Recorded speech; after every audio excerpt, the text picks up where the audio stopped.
Hey Graham, you talked about a journey of growth, restoration, reclamation, but I already got a full life.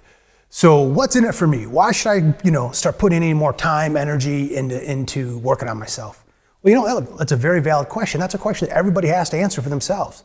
And that's part of what this living and learning experience on Earth is all about, is figuring this stuff out for yourself. It's not about one-dimensional thinking, yes, no, this way, that way, only this and only that. No, it's about when to do this and when to do that. Oh, and how did this make me feel when I did this way versus that way?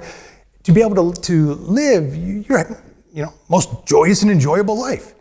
So, that being said, let me share with you some things that are waiting for you on the other side if you choose to go down this path. One of the things that everybody wants to know is, well, what kind of gifts do I have? What are my abilities? How come I didn't know about these things? Well, how do I get more wisdom?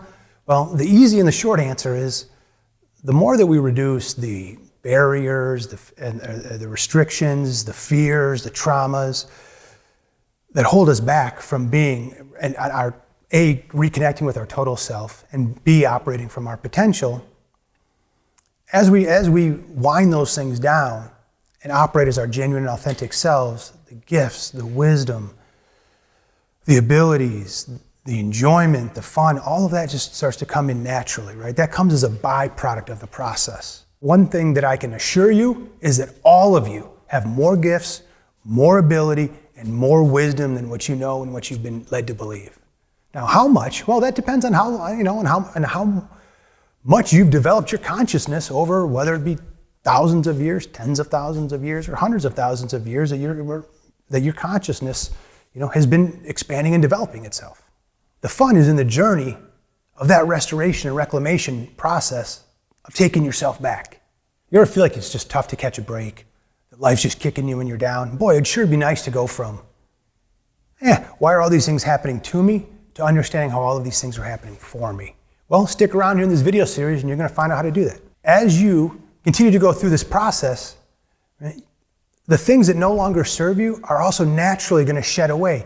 So how do we take things from being a sacrifice that doesn't feel good, that can be difficult and challenging, to a choice that is more of a natural process, right? And when things are a choice, you inherently stop the behaviors and the thoughts that no longer serve you and adopt the behaviors and thoughts that do. But in order to get to that place, we got to figure out how to make it a choice versus a sacrifice. And the way to do that is by experiencing that doing it this way gave me this type of a feeling, right? This is my status quo, how it is today. And then when I try it this way, or I live life this way, or I think this way, whatever it might be, wow, I felt better. That was more enjoyable. I was less stressed. Well then, once you get to that spot, stopping the behaviors that are holding you back are no longer, again, they're not a sacrifice. It's a choice. It's, hey, I no longer choose to do those things because I just don't enjoy my life as much. And so now I go here. And that's also then how things stick. And so again, throughout this video series, we're going to give you the information to help you make this transition for yourself. This is another good one.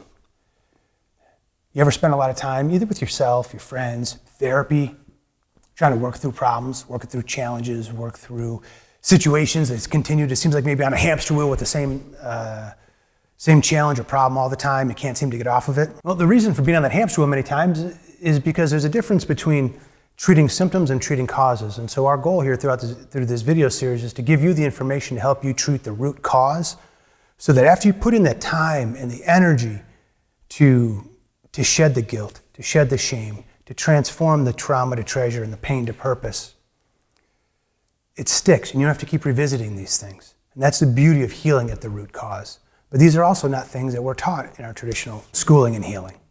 And so I look forward to sharing those with you and helping you to feel better. And last but not least, right, I've used the term in other podcasts or video series to describe the intelligent design of the universe, just referring it to the universe's algorithm. And when you understand, though, how to develop and operate within your own personal algorithm, within the universe's algorithm, you'll start to notice how things turn out better for you than what you expected. I've been keeping track for, 8-9 years now, and I've called it, Graham time versus God time. And, when things happen on the way that I wanted them to, on my timelines, the way that I thought they would turn out, versus, how the universe had them turn out. I got to tell you, I have yet to win. And it doesn't mean that, I didn't get there kicking and screaming. It doesn't mean that I always understood it all along the way. But in hindsight, everything, let's say hindsight 2020, right? And so we get to learn the beauty of how to unpack things in hindsight to recognize how the universe was guiding us to understand our own personal algorithm and how to operate in that. And again, when you do that, you'll have your objective proof of, hey, I'm not alone. There is something out there looking out for me. And how do I know this? Because things are turning out better for me. I don't know. What much more do you need?